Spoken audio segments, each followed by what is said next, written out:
of power. The energy in sunlight falling on the U.S. daily is more than enough to supply all our requirements for food, heat, and light, to power our transportation and manufacturing.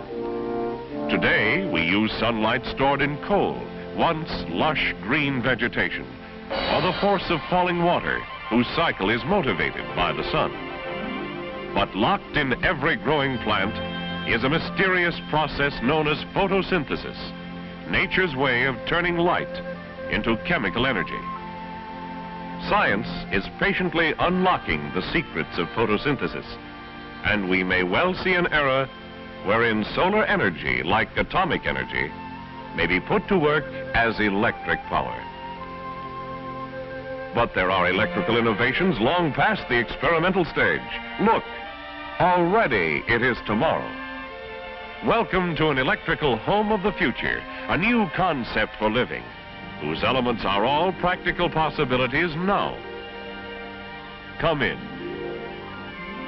Here is a living room with no wasted space. For centuries, the fireplace has been the center of attraction.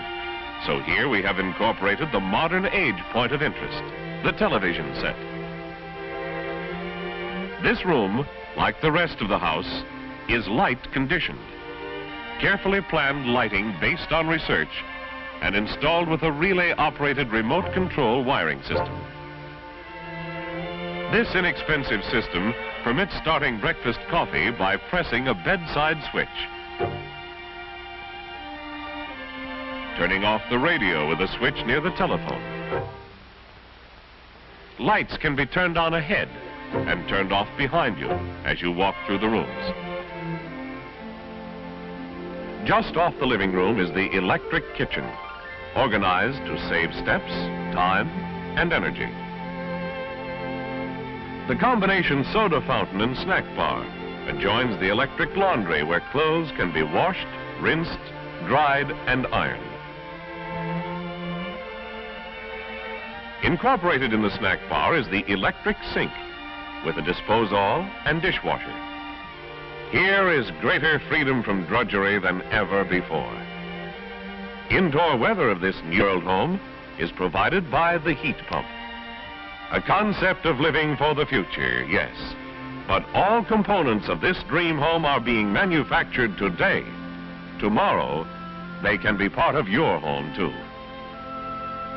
But for us, the wonders of tomorrow and the way of life we have achieved depend on freedom to build and grow, on the personal liberty that inspired the men of Lexington. But now our freedoms are threatened by forces that would crush our liberties and tyrannize the minds of men. Against these forces, we have the weapons of freedom: courage, faith, and the creative spirit. And we have the tool that built our way of life: productivity. America, with only 6% of the world's population, produces over 40% of the world's goods. How can such a small percentage of the world's people produce so much? Here is one important reason. Every worker has at his command an invisible battalion. Who are they? Listen, a 1-horsepower motor can do the muscle work of 17 men. In 1940, the average American worker had 4 horsepower of electrical energy, or the equivalent of nearly 70 invisible workers at his command. By 1950, 10 short years later, this number had more than doubled. There were on the job with him over 150 unseen workers, and the ranks of these invisible battalions keep growing. With this productivity, we can add to our freedoms and defend them. For the future, the challenge is clear.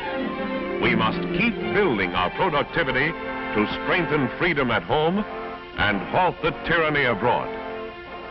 If we are now able to multiply the efforts of every workman 150 times with only 8 horsepower of electric power, why not still more horsepower?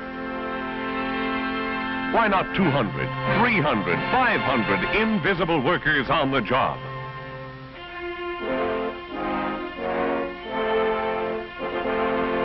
As the Minutemen laid down their plows and took up their guns at the first alarm, we too must guard for ourselves and for future generations the liberties that enabled us to build and grow. Today, freedom and power are woven together. The invisible battalions of electric power turn out autos and airplanes, household goods and guided missiles to preserve our freedoms for the greater world to come. But we are not a nation of destroyers. We are builders. Builders of new freedoms and more power for a new age. We stand on the edge of that new age even now, and the pioneering spirit, flowering in the air of freedom, will dream and build new ways to put electric power to work. Then in time we may come to know that the men of Lexington set off a chain reaction, burgeoning down the years to make this world a freer world for all mankind.